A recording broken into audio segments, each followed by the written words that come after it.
Hello, welcome back to my channel. Just when you think things couldn't get any more wild, they have exploded. Not yet, Harrison. Things have exploded. We have got some huge allegations leveled at Channel 7 at the moment. And it is absolutely crazy. Crazy. I'm going to switch this off because my camera's not working very well. You've got a nice view of my back or my head. I'm actually looking at the camera at the moment, so I don't know, because I'm talking about another subject at the moment, Harrison. We'll see how we go later. So yesterday we discussed how the fact that the judge has done something that is very, very rare and reopened the case, the defamation case. And it is very and highly unusual. The fresh evidence really puts the Network 7 under the spotlight. There are calls for them to actually lose their license. And if it seems to be true. Oh, that's all right, Harrison. I've been called worse. That's why I'm the auntie.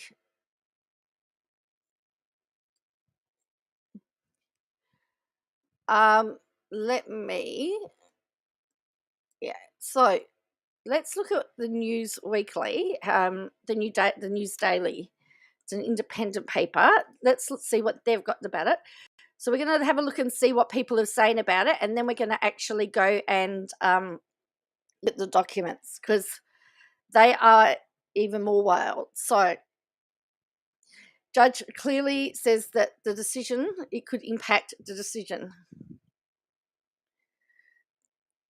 So the I's were dotted, this says the I's were dotted, the T's were crossed as it sat in the judge's office waiting to be read out on Thursday. But it won't see the light of day because now this matter has been reopened. Because Justice Lee accepted Ten's last-minute bid to admit fresh evidence. The evidence suggests Lehrmann, a former political staffer, abused a court process concerning text messages with Brittany Higgins, whom he denies he did anything to, in Parliament House. Lee said the evidence could change the determination of the case and agreed with Ten that it went further than drawing Lehrmann's credibility into question.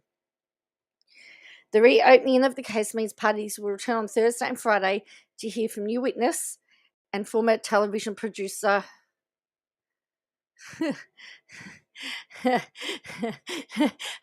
Just Doom says, Harrison, I'm meaner than your auntie. I can time you out. LOL. Yes, Doom's a mod, Harrison. So the producer worked to secure an exclusive interview for Lehrmann in 2023, later revealed in court to have involved a $100,000 in-kind payment. Ten's barrister suggested the deeply personal exchanges were provided by Lehrmann in breach of a long-standing rule known as the Harmon undertaking. This requires material provided under compulsory court orders to only be used for the purpose for which it was provided. Lehrmann, through his lawyer, urged Lee to dismiss the application and tried to say that it was trivial.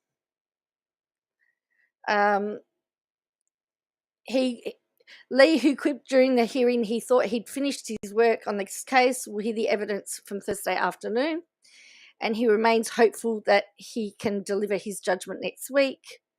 The last-minute hearing came, so Easter Sunday, this was filed. So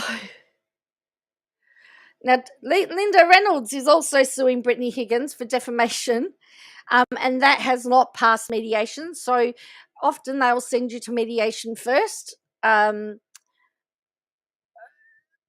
so what they try to do is they try to get you to settle it, in most cases, out of court first. So they actually had to go to mediation, and and it looks like it failed, mediation failed, so they're going to court from July. And Linda Reynolds is suing over some tweets where it was implied, where he said, where that Reynolds pressured Higgins not to proceed with a genuine complaint to police and is a hypocrite in her advocacy for women's interests and empowerment.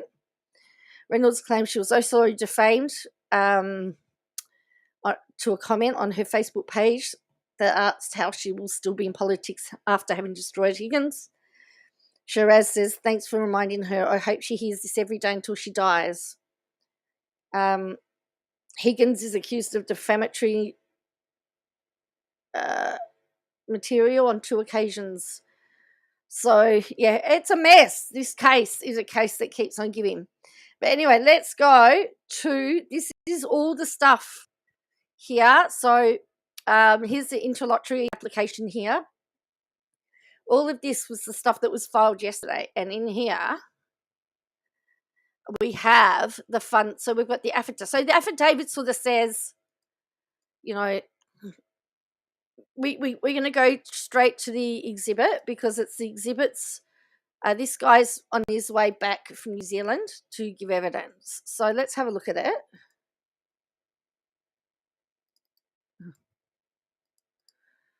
I have been reading it.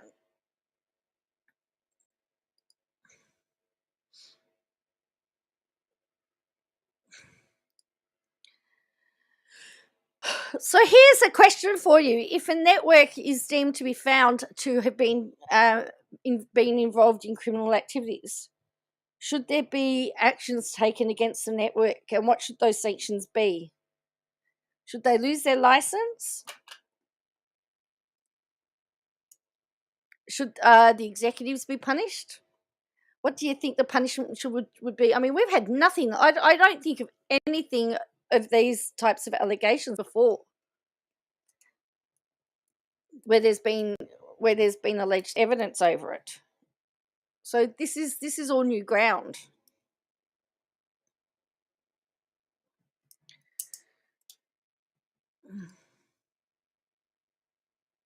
It's all coming as everything's loading slowly too, by the way, so I apologize for that too.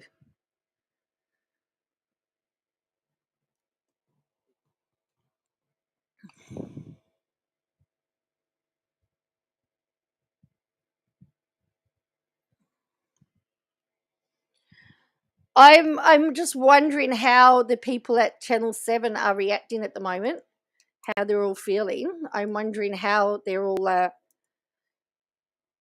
because I believe they had to answer a subpoena that was filed, and I think that had to be answered today. I think that was due today. And I wonder, well, the other question is who's going to take the fall for it all? Now, they're already saying that the person that has filed this affidavit and did say that they were working for Channel 7, they've called him unhinged and unstable. So they've already started a character assassination on him. So I can only assume that that's going to continue. Of course, now nothing's loading for me. Story of my life. Right, let me turn this off. Maybe my computer's just a little bit shy and doesn't want to open in public.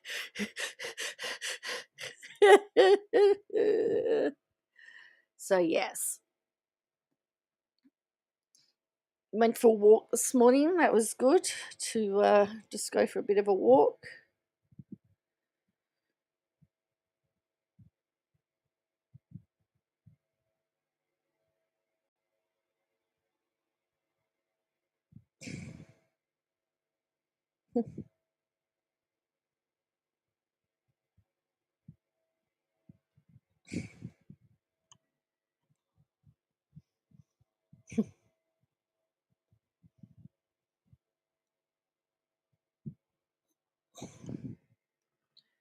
So let's have a look. I'm just seeing if anything's going to open for me. I opened it all on my phone.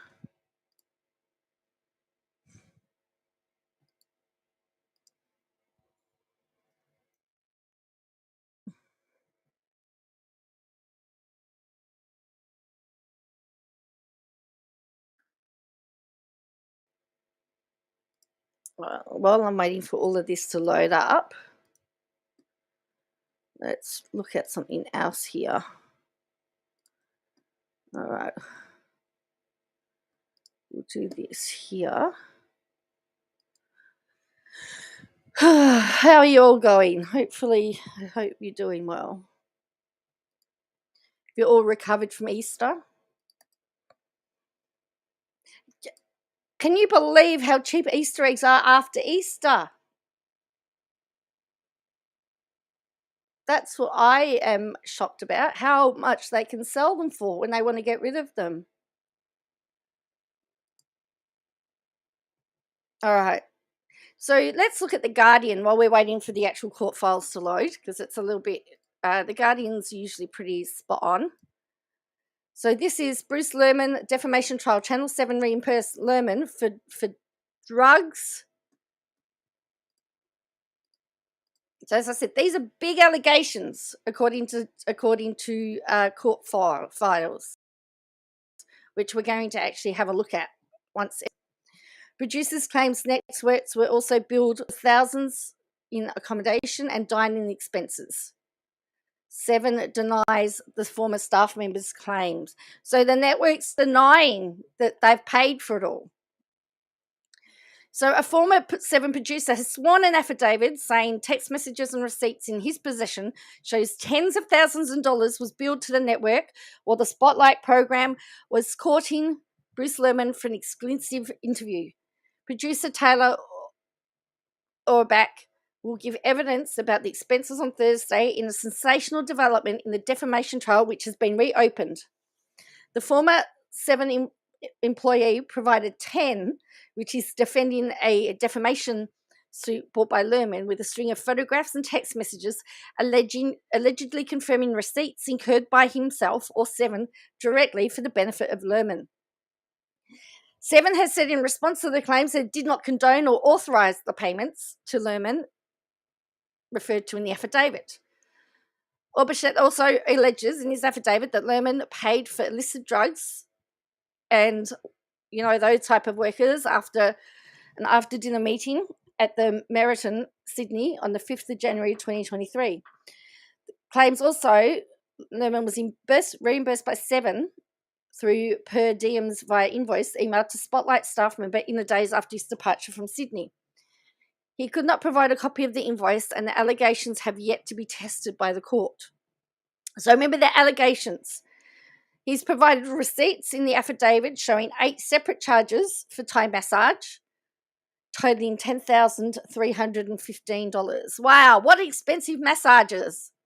Other expenses allegedly incurred in the course of securing the interview were a meal costing more than $500 at a Chop House restaurant in Sydney, which included a $361 1.9 kilo tomahawk steak. Better have been a good steak. A round of golf, related equipment for $401, Randwick accommodation for 3 weeks, totaling $11,000, a meal at Franca restaurant in Sydney for $517, a $450 bill at Spice Temple, Sydney, and a $259 bill at the Bridgeport Hotel in Tasmania, and taxi and flight costs. Orbach said Spotlight's executive producer Mark Llewellyn had approved the expenses, including flights, an extension of the Randwick property, and Lehrmann's alleged request for accommodation with an jacuzzi. He also alleges that Lehrmann may have handled the confidential documents he had received in his criminal trial to the Spotlight program. The producer said he had observed a large lever arch back folder. Lehrmann brought 7 containing what he saw to be about 500 pages of documents. I viewed some of the documents that were being copied, and I could see that they were exhibits from the applicant's criminal proceedings. I saw, by the way of example, Miss Higgins' text messages. He claims Lehrmann lied when he rebuked allegations a 7 credit card was used to book a Thai masseuse. He also alleges his former employer falsely claimed he was disciplined as the result of the misuse of the credit card. On 21st of March, news.com.au political editor Samantha Maiden reported that the credit card had been used before they tried to reverse the charges.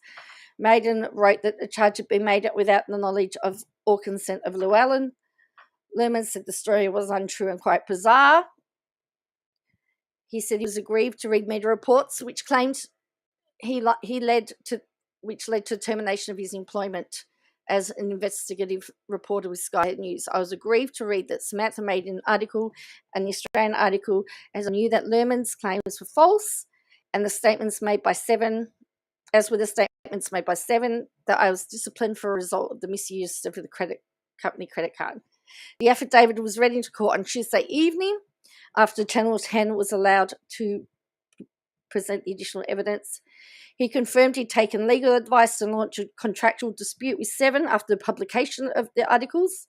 He said his employment expired in August. He made a claim against Seven for psychological injury, which was settled confidentially. So Channel 7 has denied the claims. The claims in the affidavits have been presented unchallenged. We strongly reject the false and misleading claims relating to the broadcast of material in the Spotlight program. Seven has never revealed its source or sources and has no intention of doing so. Seven notes Mr. Lehrmann's court testimony last year that he was not the source. Further, Seven did not condone or authorise the alleged payments to Mr. Lehrmann referred to in the affidavit. As previously been reported, the person involved admitted to the misuse of a Seven corporate card, and all unauthorised expenses were immediately reimbursed. Seven noted the proceedings remained in court, and the newspaper, or The Guardian, approached Seven for comment, and I don't believe, I think the court site's just broken down. I think everyone's trying to access it at the moment because it's just crashed on me. So they're pretty serious allegations that have been made there. So tomorrow he's going to be cross-examined by Lehrmann's lawyers because he doesn't need, his testimony is taken as read, so it means he doesn't need to do his testimony on the witness stand. It's just a way of saving time. So his testimony in the affidavit is accepted as true and correct at this stage. And here we go, it's opening up now. So let's have a look at this. This is just wild.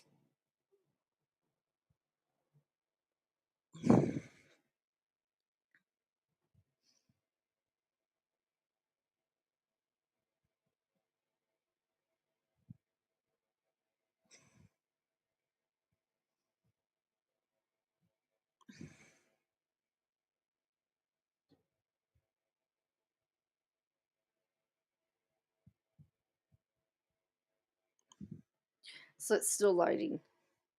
So the media, as you can imagine, has just gotten all over this, particularly Channel 7's competitors, media competitors. They are all over it. I mean, if let's just say it's found that Channel 7 has actually broken the law, there's going to have to be serious ramifications for them. Serious ramifications.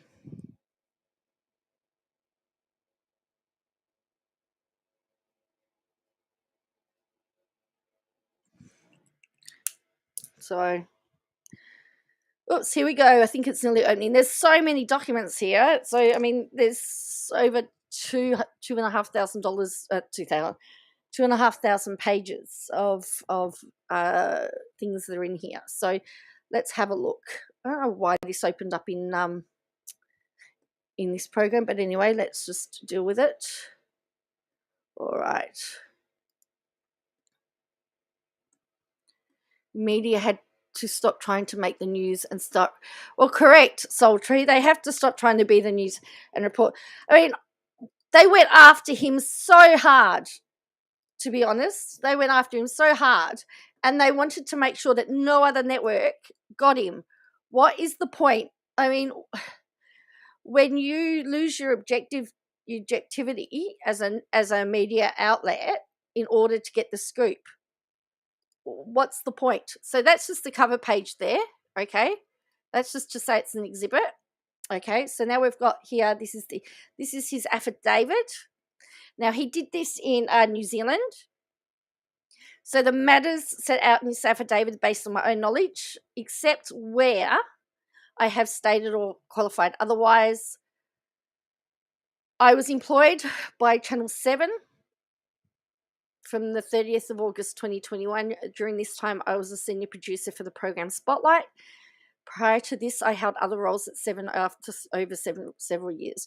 Now, what you'll note about Australian affidavits, to those that are watching from overseas, you'll see that there are always two signatures on the bottom of each page. Each page has to be initialed. And then any changes, if you make a mistake and you change it, you have to have two initials. So you can see that there was a typo there, they fixed it, and they've initialed it. I worked as a senior producer on trial and error episodes on Spotlight featuring the applicant in these proceedings, Mr. Lehrmann, with Mark Llewellyn as executive producer from 31st of January 23, with Steve Jackson as supervising producer. My employment at 7 ceased as a result of the expiration of my employment agreement on the 20th of August 2023. I made claims against 7 for psychological injury, in which I settled on confidential terms. I was therefore employed as investigations producer on Sky News Australia before my employment was terminated on the 22nd of March 2024. Around 6 p.m. on the 21st of March 2024, Samantha Maiden published an article titled 7 Credit Card Used to Book $1,000 Thai Massages for Bruce Lehrmann on news.com.au, which is found at the following link. And he's annexed it, so he's attached it.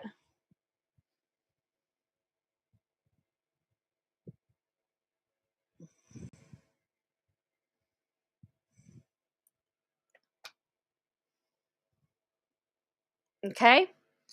I am now aware that on or around the 21st of March 2024, Mr. Lehrmann provided a press statement to the Australian and other media outlets in response to the Samantha Maiden article. In his press statement, Mr. Lehrmann said the words to the following effect: "The story is untrue and rather bizarre. Lehrmann was in Sydney, however, was meeting with senior network bosses about the potential for a Spotlight story. The network met with Mr. Lehrmann in the city and accompanied him in the city. He flew back to Tasmania, where he was residing at the time, the following morning. Disgruntled ex-Spotlight producer Taylor Orbach was present for the Sydney meeting. He was also present for the criminal trial." The press statement is Annex B. The press statement was provided to the Australian and was quoted in an article published by the Australian on the 21st of March 2024 titled "Channel 7 Employee Alleged to have Bought Bruce Lehrmann Thai Massage." Mr. Lehrmann was quoted in the Australian article saying it is untrue and bizarre story from a disgruntled ex-7 producer, and Network 7 have only ever covered reasonable travel for filming and accommodation. Again, he's put a link there. And again, you've got the two initials. So that's an extra C. On 22nd of March, my employment with Sky News Australia was terminated as a result of these and other media reports. So he's now saying that because of these, he's saying they're untrue allegations, he's lost employment. On the 26th of March 2024, I contacted Sue Chrysanthu SC to seek advice in relation to defamation. Annexed to this affidavit marks an extra D is a copy of text message. She referred me to Giles George. I spoke to Miss Giles of Giles George late on the 26th of March 2024 and engaged her to advise me on defamation and a contractual dispute with 7. On 27th of March 2024, my lawyers issued a concerns notice under Defamation Act 2004 to the appellant and to 7 on my behalf. Oh, more suing. This is the gift that keeps on giving. You've got, from this one case, there's about 4 or 5 defamation cases happening. This is just wild.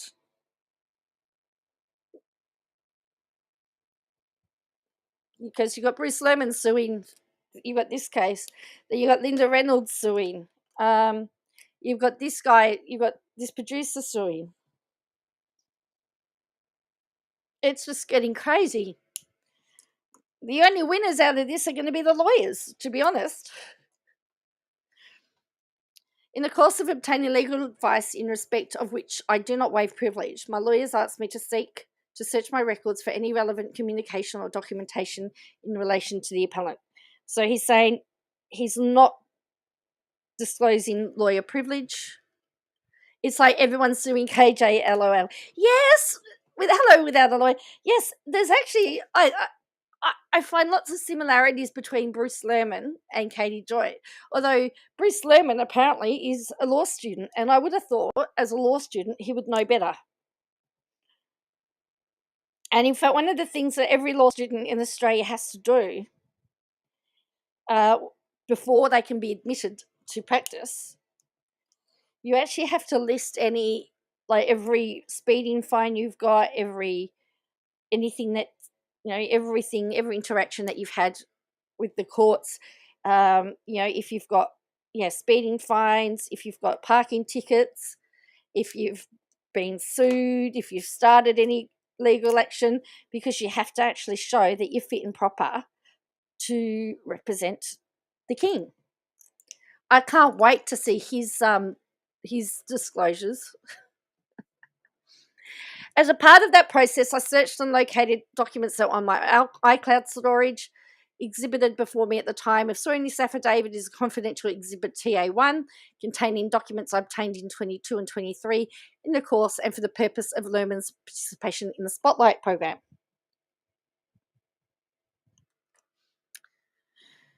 So they are the AFP statement of facts. This was provided to me by the applicant by airdrop or WhatsApp at a meeting at Mark Llewellyn's house in Bronte on the 3rd of December 2022. So we assume KJ has 10K massage.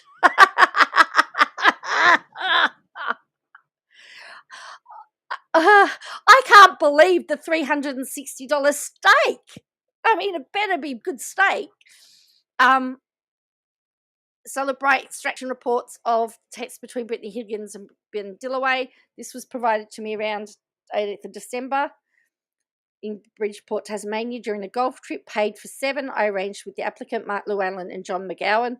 Photographs of a document on a laptop being screenshots of text messages between Peter Fitzsimons and Brittany Higgins. Mark Llewellyn took these photos at a meeting he had at a house rented in my name for the applicant in Randwick on the 4th of March 2023. Mark Llewellyn's image is reflected from the laptop screen, is visible on the photographs. I recall that Mark told me he was going to meet Bruce that day for Bruce to give us a digital dump. Mr. Llewellyn then sent the photographs to me by WhatsApp in late May or early June, which I saved. I no longer have a copy of the WhatsApp messages. The applicant provided me with other documents and information via 7 email address, which I no longer have access to. For example, I recall that the applicant emailed me a detailed chronology,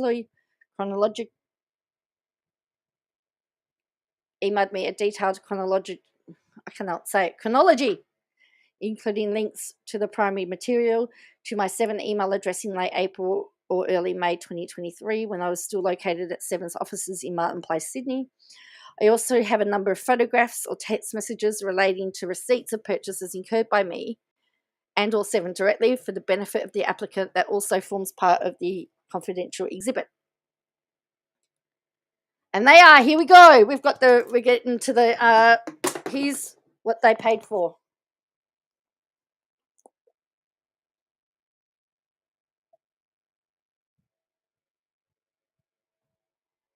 Sorry, I just took a drink. Sorry, I should have muted, sorry. A receipt for a meal at the Chop House restaurant, Sydney, with the applicant, John McGowan, Mark Llewellyn, and Sydney Steve Jackson for $555.04. A round of golf and related equipment, $401.83. How much was the equipment? Text message from the applicant to me on the 28th of November regarding the cost of lights for a court appearance approved by Mark Llewellyn. text message from the applicant to me on the 13th of March regarding accommodation in Randwick and seeking an extension of rental period with Mark Llewellyn's permission. It did come out that they paid for his rent. We know that. Text message from the applicant to me and John McGowan on the 3rd of January 2023 requesting accommodation with a jacuzzi. He knew how to get what he wanted. Text message from Bruce Lehrmann on the 19th of March 23 asking for another extension for the rental period. Receipt for rental accommodation for the applicant covering the 17th of March. 24th of March, $3,622.50. Receipt for Randwick accommodation for applicant covering the period of 3rd of March to 17th of March, $8,115.08. Receipt for a meal at Franca Restaurant Point applicant on the 5th of January, $517. Receipts and approval for meal at Spice Temple, Sydney with the applicant and John McGowan on the 6th of January 2023, $450.50. Receipt for a meal at the Bridgepoint Hotel, Tasmania with the applicant John McGowan and Mark Llewellyn. That was $259. Photograph of an email from Seven's Corporate Travel, stage and screen regarding the applicant and John McGowan's flight to Sydney from Sydney to Hobart on the 9th of January. Receipt for Sensei Thai massage on the 26th of November 2022 with the applicant and John McGowan, approximately $10,316. What on earth do you get? No, I don't want to know what type of massage you get for $10,000. They must have been some massage. That's all I can say. $10,000.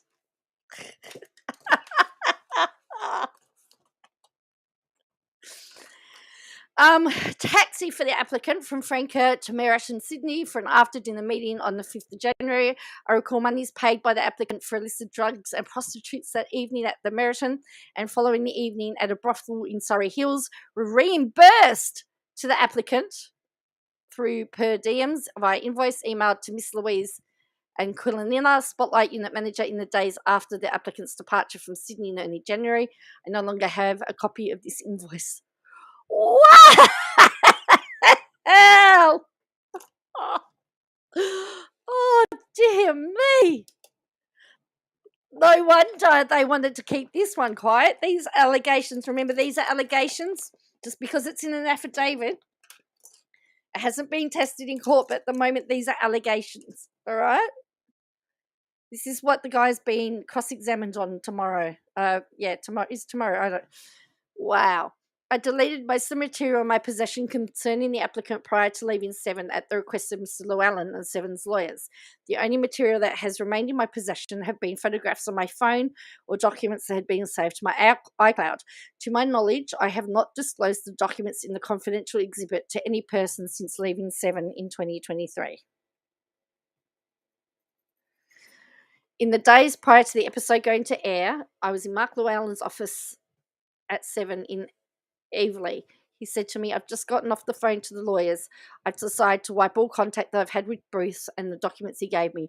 I cannot tell you to do the same, but it might be a good idea. I followed this direction and immediately proceeded to delay any communication in relation to the applicant. Oh yeah, that's not dodgy, is it? In the days after the episode went to air, I received a phone call from Richard Keegan at Addison's. He was our regular external lawyer. He said to me, I've heard that Ten and Lisa are not very happy about the broadcast and might come after us.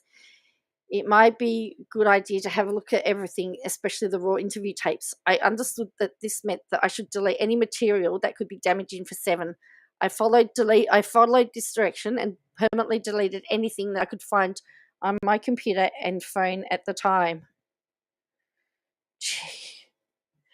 I'm aware of the coverage of these proceedings that a subpoena has been issued to Seven by Network 10. I am not aware of the terms of the subpoena, nor was I ever consulted or involved in Seven's response to that subpoena. Having reviewed these materials, I believe the documents in the confidential exhibit are potentially relevant to issues currently before the court. I prepared this affidavit at the request of Network 10 for the use in these proceedings, and only to the extent the court consider this to be relevant. Now, this was sworn in New Zealand, so if you actually have a look at that, he went to the High Court because he's in New Zealand for that. So here we go. So this is the article. And the other thing that happens in Australia is that each page, this and the following 13 pages, is Annexure A, referred to the affidavit. So they actually have to sign that they have seen the annexures, and that each annexure is signed for and witnessed. So he has to. There's an ANZ Bank. So this is Lehrmann 7.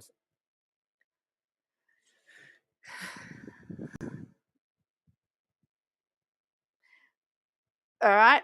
Text between 7 employees discussions. Don't know why that's in a different language. And then this is all the article. All right.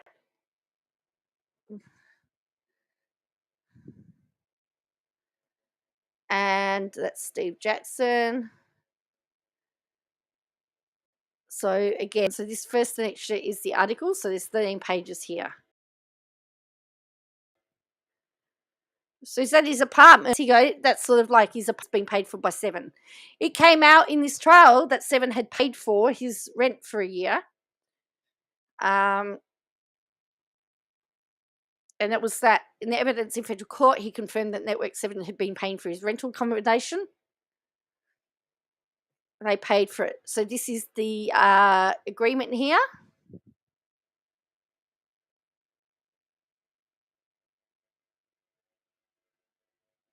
This is the exclusive agreement here.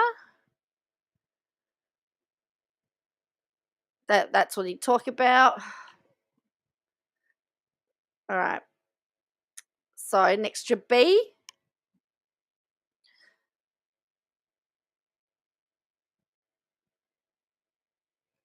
And so again, Annexure B has to be signed for. Annexure C.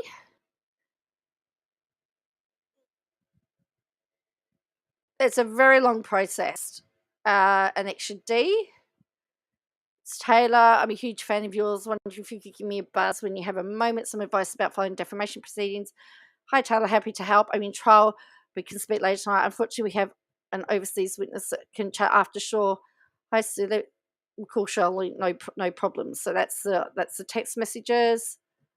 Then this is the AFP confidential report here. This is what he said. This is part of the report that has been leaked. And so he's saying that the only way that he got this was from Lehrmann himself. And this is what we're talking about, the Harmon obligation, is that he can't be used for any other purpose than the criminal trial. And so this is all of that. And I'm not going to look at it because I'm, but you can see it's all been redacted as it needs to be. I'd hate to be the person having to go through all the documents and redacting it all. What a job. Okay.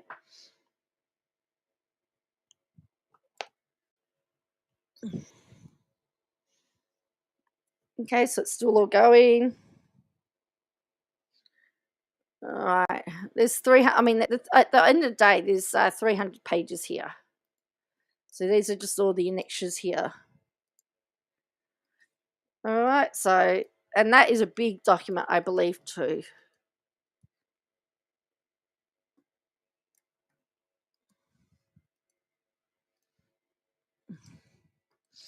I mean, if you thought the 7M case was wild, this is just crazy. As I said, 2 days out from the judgment coming, this happens. Like, who would have thought?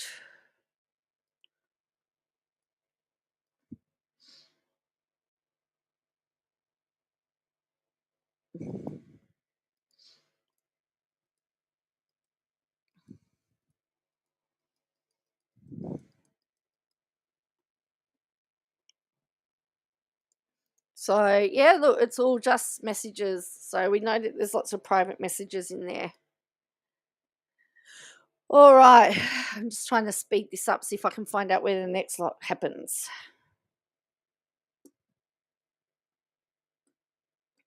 Anyway, so that is that.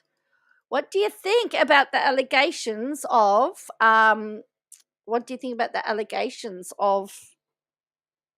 the prostitutes and the massages?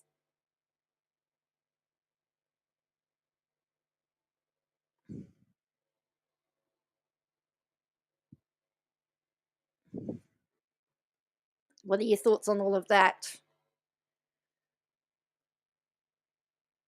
I want to get to the receipts.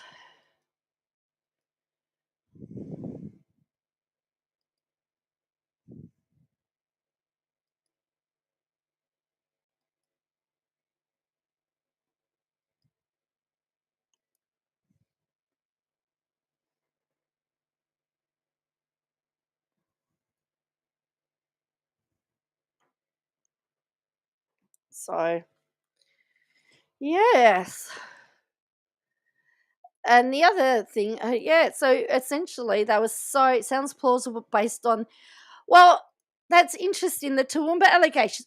I have just seen something without a lawyer that his lawyer said that he was sick in Toowoomba for his trial, when in fact he was in Tasmania playing golf with Channel 7. Now, someone worked out a timeline and has stated that when he should have been in Toowoomba, who was it? Hello,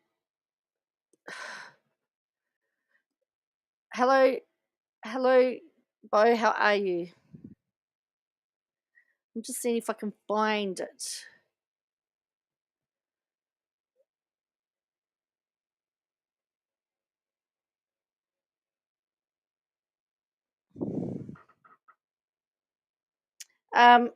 Yeah, so here we go.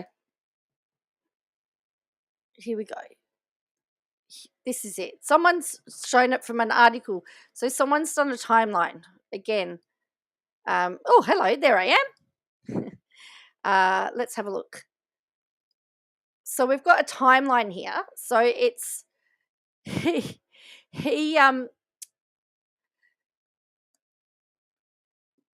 so if I just it says Lehrmann failed to attend a hearing in Toowoomba on charges of R on the 11th of January 2023. His lawyer stated he was in Tasmania and couldn't attend due to health reasons. For interstate, here is Channel 7's timeline.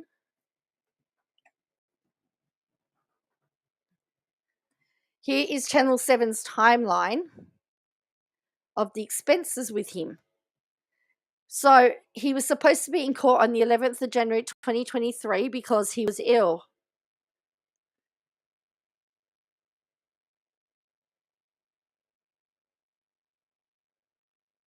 So for interstate, so here's the timeline of events. So in November 26, 2022, he had the $10,000 massage.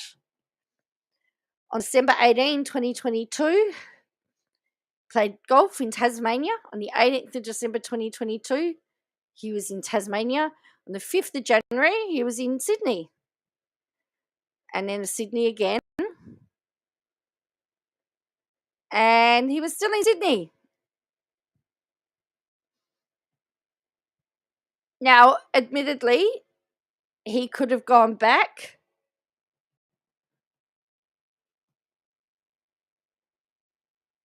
It says from his departure in early January. So we don't know exactly when he departed and went back home. But look, he's now trending again. Oh,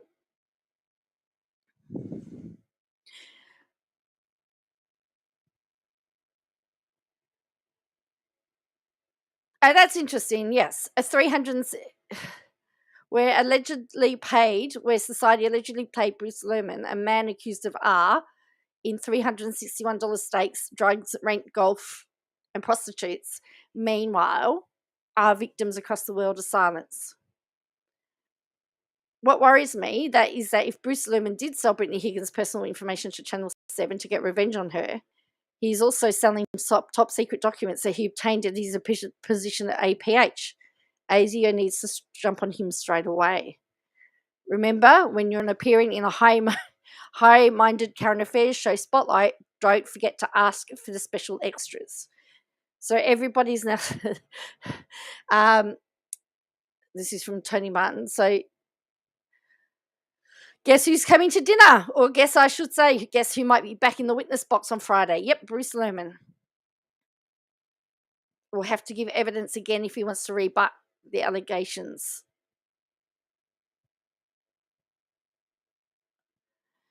So there is lots of media here. I'm no law, but I reckon Bruce Lehrmann is about to make one of the most interesting goals. Make one of the most interesting own goals in history of defamation. Oh, thank you. Is there 33 on X? Nice. How many have I got? I've got 51 watching overall. The Shovel is a satire. Government grants Bruce Lehrmann license for coal mining he accidentally discovered while digging his own grave. I do like that. He remembered he initiated it. So,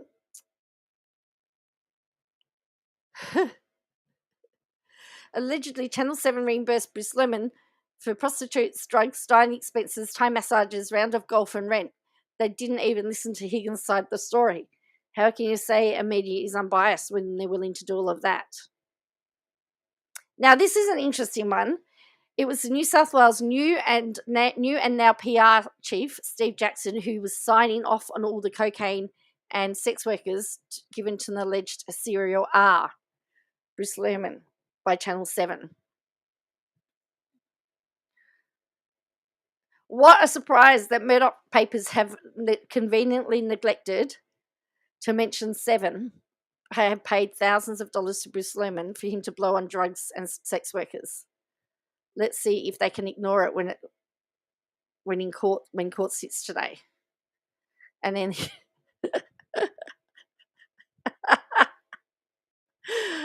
oh dear. So remember, these are allegations because they've not been tested in court. I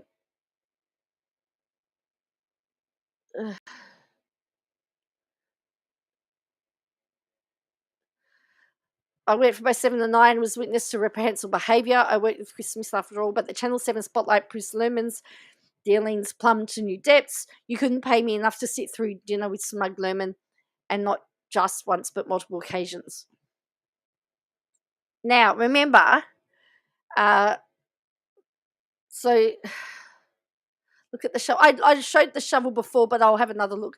Bruce Lehrmann's barrister Seawatt may be in a bit of trouble too. Remember, he also appeared in that B-grade Channel 7 Spotlight episode, paid for with 8 balls of cocaine, sex workers, and free rent for a year. Was he in on it? So,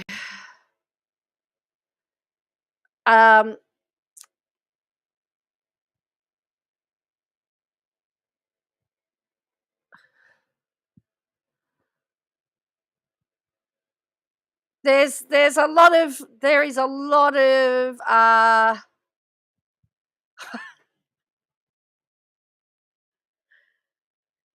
so someone's asked, so if Bruce Lehrmann is found to be a very naughty boy, would this open the door for the criminal trial to be reopened? I don't know.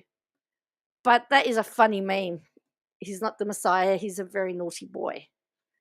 I mean, that's got to be the favourite. That's my favourite line from The Life of Brian. The shovel. I thought I saw the shovel up here before. Yeah, here, the shovel. So the shovel's a satire site. Love it. Oops, there's the shovel.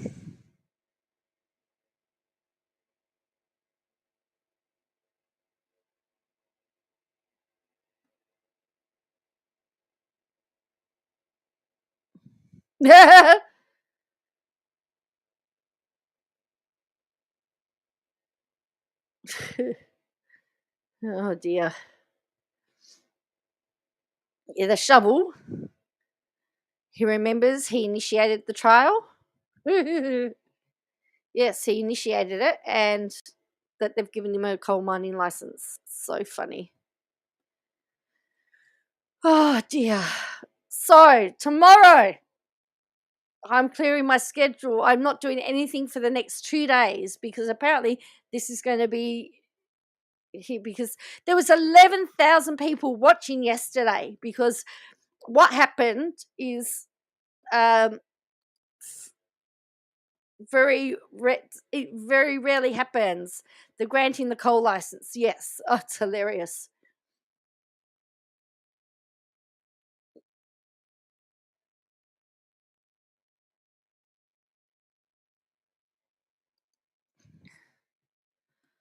So this guy, Sir Can, he is behind, I think it's the True Crime Weekly. I think he's doing a big story on it as well. Oh, I've got 46 people watching. Woohoo!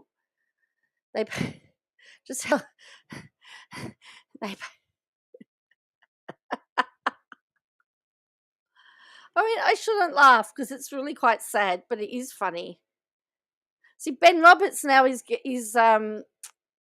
trending as well because of the fact that Channel 7 paid for his all of his stuff. Channel 7's funding his cases as well. I mean, he's been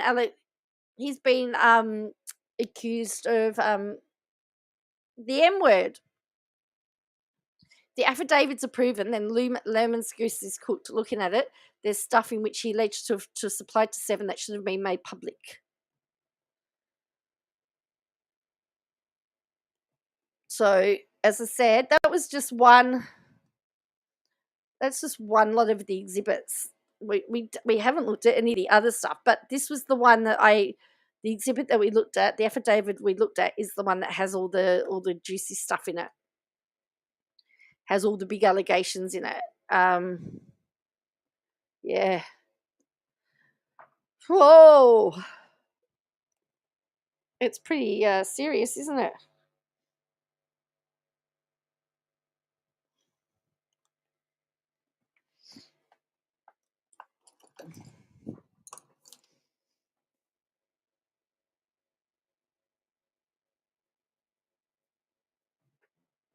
I don't know how you get. I mean, Channel 7 can deny as much as they like, but if it's on their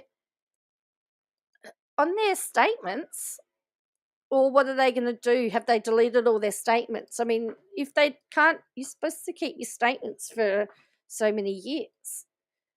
So I'm just trying to see if I can find the receipts here. Get to the receipts, but they did say there was a lot of pages to it.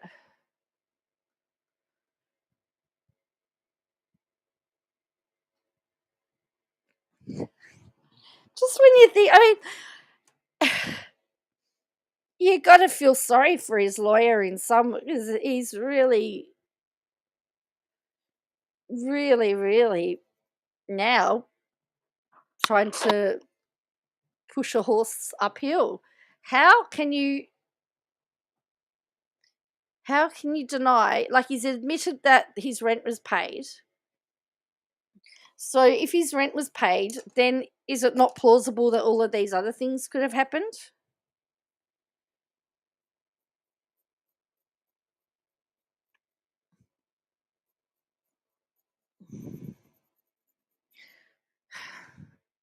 Because I reckon his lawyers were blindsided like the rest of it, may have been blindsided like the rest of us, really. I'm giving his lawyers the benefit of the doubt here. Because remember, the lawyers are supposed to uphold integrity. And they would have had to, if they had known it, they would have had to have disclosed it. Some of this stuff, particularly if it was, or you would have to say, no wonder they were fighting very hard to keep it quiet.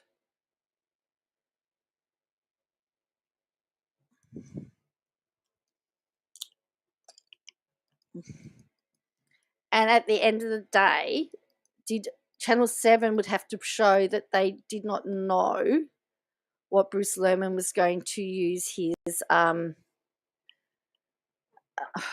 just trying to get to the exhibits with the receipts on it, because it would have to be in there, but I can't grab them at the moment. All right, there's more coming. Seriously, there's just more and more and more. Oh, they've just in fact, one that exhibit's just disappeared from the. Maybe they've taken it down.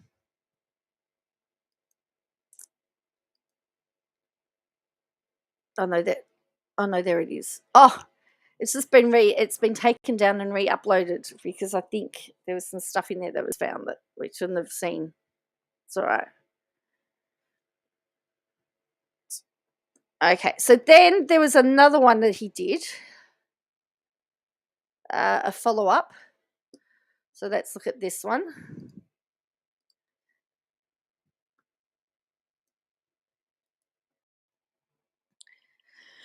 So this is another one. So on the 30th of March, I saw an affidavit for using the is this to clarify certain aspects of my earlier affidavit. In paragraph 15, I described documents I located in my iCloud. I've examined the metadata of the document and cannot determine how it was sent to me. So he's saying, in respect of the documents referred to in paragraph 15, being photographs on the laptop, I know the photographs were taken by Mark Llewellyn in a house rented in my name for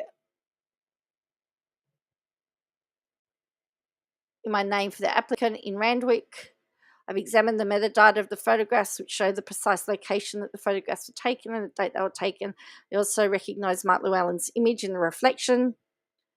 I recall Mark Llewellyn telling me that he was going to Randwick House to do a digital dump, and later told me it occurred.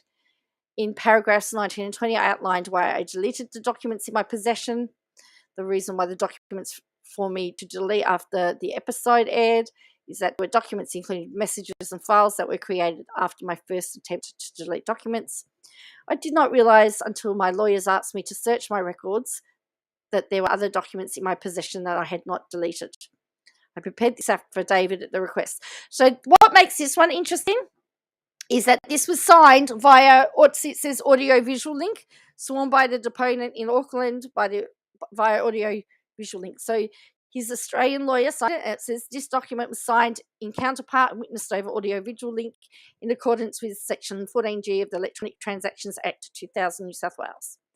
So he's redacted, so again redacted, and then he's got the metadata.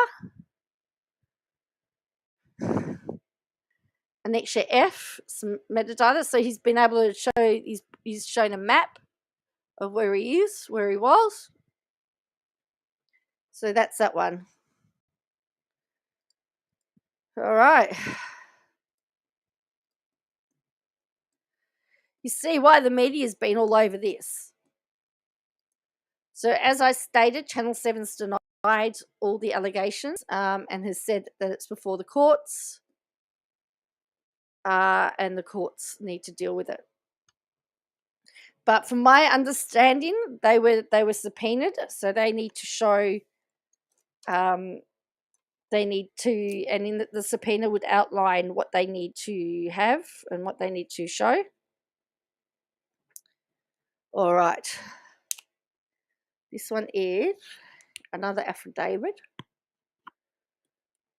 Here he is, another one. Aussie Viking, hardly explosive. Well, true, but I wouldn't. Hi, Aussie Viking. I would have. So here's another affidavit. Well, explosive in the way that we're finding out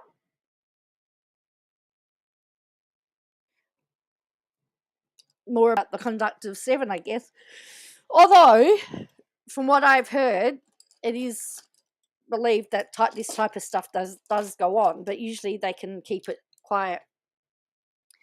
So he says he sworn 2 affidavits. He had dinner with the applicant, Mark Llewellyn, at the Spice Temple.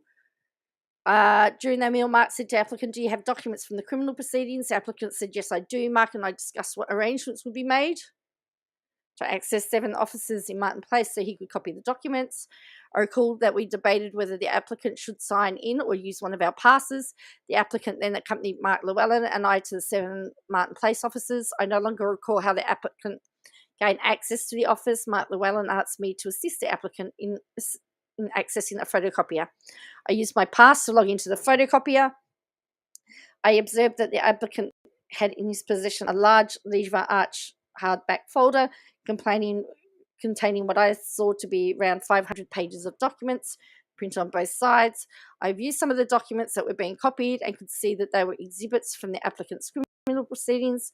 As by way of example, Miss Higgins' text messages. While the applicant was copying the documents, we were seen by Sen's newsreader Angela Cox. She said, "Me, looks like you've got a big story coming." The applicant did not provide me with a copy of the documents that he made, but said to me on a number of occasions that evening, "You will get a copy when you sign me. Get Mark to sign the paperwork." Annexed here too and marked an extra G is a copy of the screenshot of a text message exchange I had with Mark Llewellyn and Steve Jackson that day. In paragraph 16 of my first affidavit, I referred to a chronology emailed to me by the applicant. Since swearing my first affidavit, I've searched my Hotmail account that I rarely use. I located an email that I sent to myself from my 7 email account to both my Gmail account and my Hotmail account on April 29th of April 2023. I sent an email to Mark Llewellyn's Gmail account on the 26th of April attaching a chronology. On or around April 26th, I was at Spotlight's offices at 7's premises in Martin Place when Mark asked me to obtain a chronology from the applicant. I recall messaging the applicant on social media or a messaging service to ask him for one. My recollection is that the applicant sent the chronology to me by email to 7 email address. I then forwarded Mark to his Hotmail address. I did not send it to Mark's 7 email address because I was given a direction either by Mark or the applicant to ensure there was not an obvious trail of communication with the applicant. For this reason, Mark and I often used our personal email addresses instead of our 7 email addresses. Attached here to and marked an extra H is a copy of the email forwarded to my solicitor, the chronology. Attached to the email and the screenshot of the metadata of the chronology. I refer to the paragraph 17 of my first affidavit. I wish to clarify that although John McGowan was present that evening, he did not benefit from the Thai massages. My recollection is that he left as soon as the masseuses arrived. Oh, that makes it worse. I thought maybe there for a while there were 3 getting massages for 10 grand. Only 2. What do you get in a 10 grand massage, by the way? Well, maybe I don't want to know. Since we're in my first and second affidavit, I logged into my Airbnb account and located a copy of the receipt for the Tasmanian accommodation that I booked for the benefit of the applicant and John McGowan as part of my role working on trial and error. The next and is the screenshot from my Airbnb. I refer to paragraph 5 of my second affidavit. I also located an email from the applicant to my Gmail account on the 1st of March in relation to accommodation options proposed to Mark Llewellyn's Gmail account, which included the Randy rental property referred to in the paragraph, identified in the metadata, which is attached an extra F. All right. So this is the email.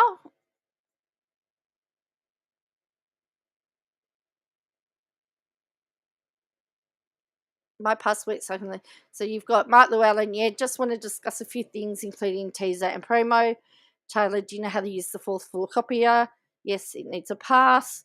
My pass, Steve Jackson, my pass works. I can leave it on my desk and get security guard to let me out. Mark Llewellyn, Taylor, I need help. I can't have this F up tonight. Are you around? Yes, back. Yeah, back soon. Just arranging location with Vegas in Florida, apparently. Hi, Taylor. Are you around, mate? Says Mark Llewellyn. Back in a sec. Just at Circular Quay. Mark Llewellyn, mate, sorry about tonight, but it is super important. Early today, I booked a table for 3 down the road to allow the 7 youth crowd to disappear before we return. At first, substitute, you and I need to meet B soon. What? I'm nearly back. Mark Llewellyn, that's great, mate. Mark Llewellyn, hi Steve, mission finally accomplished. I'm meeting Taylor tomorrow at 9:30. We can meet afterwards to discuss stories per your spreadsheet. She's Mark. Mark Llewellyn. Oh, that's the same one, I think. And then it's got Steve Jackson, brilliant work, guy. Brilliant work, brilliant exclusive, well played. So that's again, that's a little bit more of the screenshots. Yeah, good. All right, next to H. So this is the chronology. All right. BH born. BL born. BL commenced.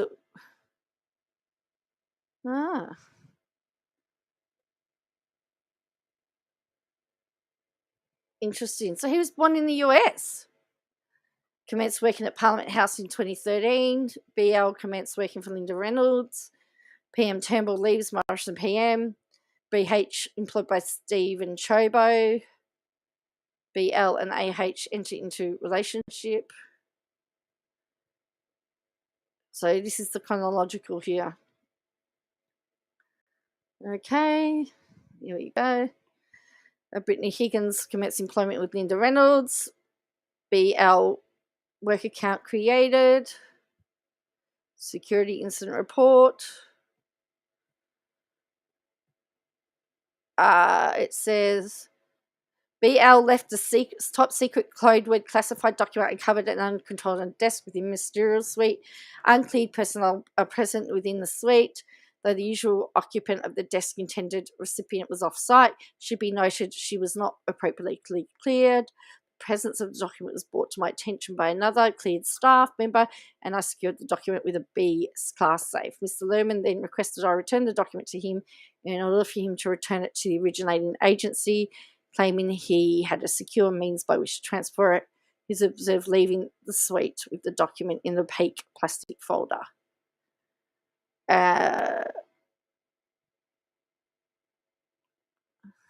Brittany Higgins granted access via card. So it's got all of this chronological here. Oh, look. Doc receipts.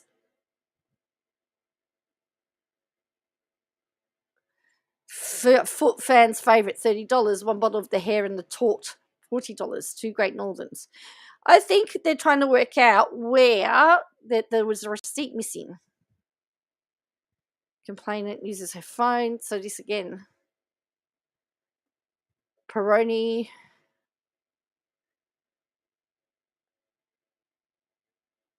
Yeah, so this is privileged and confidential. So this looks like this is from the AFP.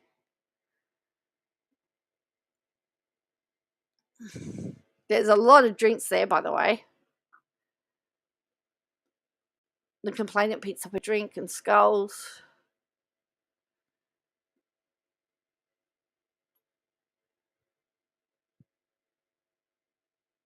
And then they've entered Parliament House here.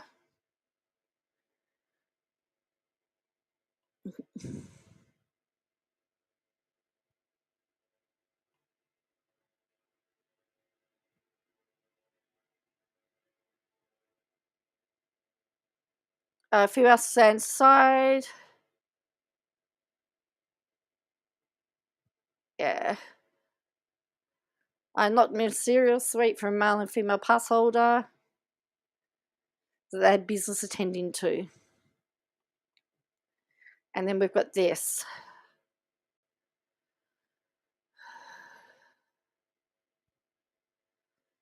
And so this is the so this is the night in question.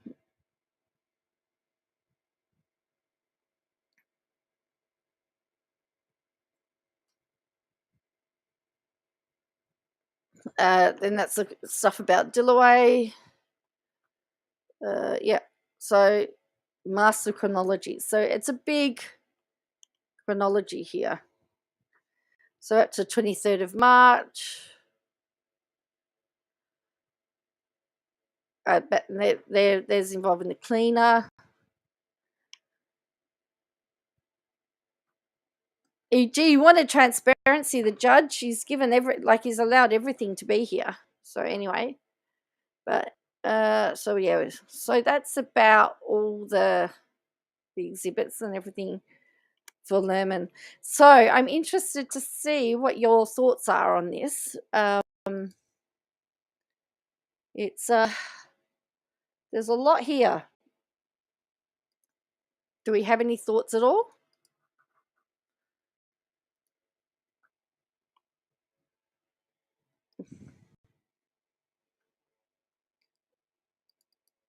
So we know that tomorrow it's back in court, and we're going to that the witness is going to be cross-examined. We don't know yet the results of the subpoena, the subpoenas that have been issued, and whether and who else may be called. So it could open up a big can of worms, to be honest with you. So here is this. So it says here, 4th of April, 9:30 a.m. hearing. Okay, yeah, here's the orders from yesterday. Yes, so tomorrow, 4th of April.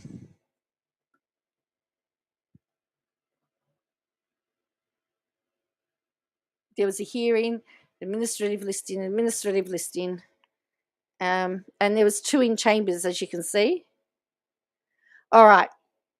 So the orders from yesterday were that Channel 10 be granted leave to reopen its evidentiary case.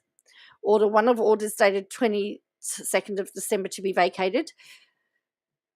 Listing at 10:15 on 4th of April for delivery of judgment to be vacated.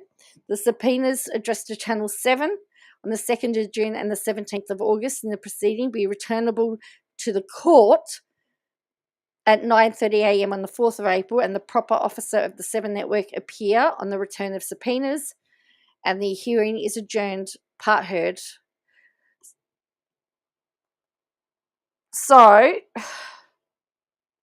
that means that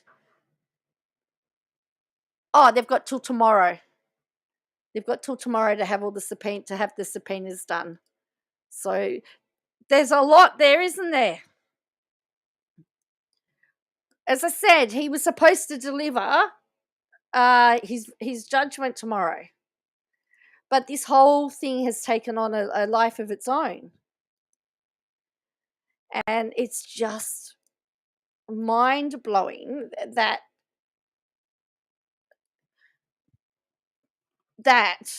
journalistic integrity seems to have been thrown out to get a scoop and a story.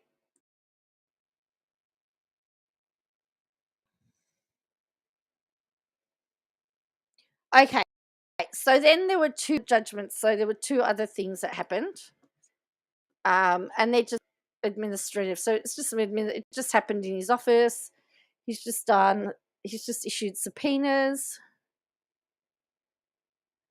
This one.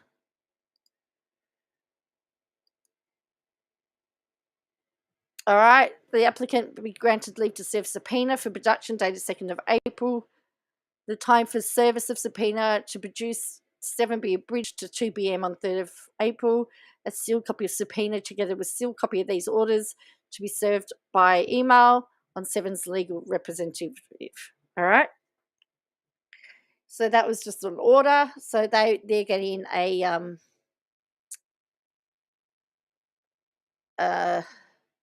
they're essentially getting a subpoena sent to them. Yeah. What was that one? I thought there was another subpoena issued as well. Let's have a look. Is it? Well, I have wondered, Bo. I have wondered that.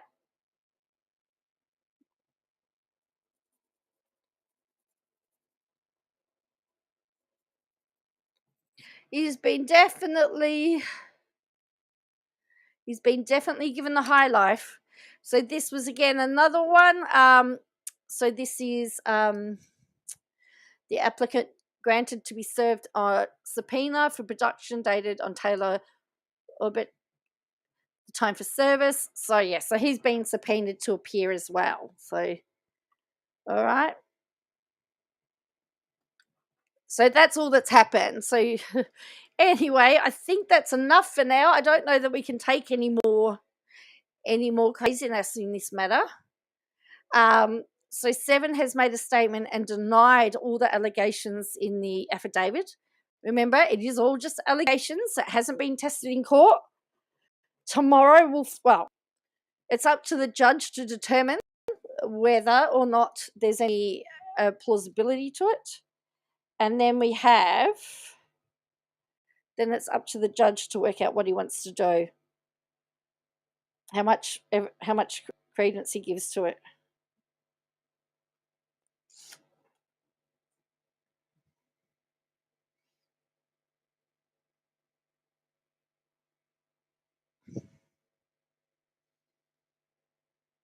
So, yeah. All right. Well, I will catch you all later. Thank you for watching. If you don't mind hitting the like and subscribe, I will. I'll be back later. I believe that our friend Katie Joy has still been going off, so I might be on later tonight. We'll see how I go. Anyway, I'll catch you all later.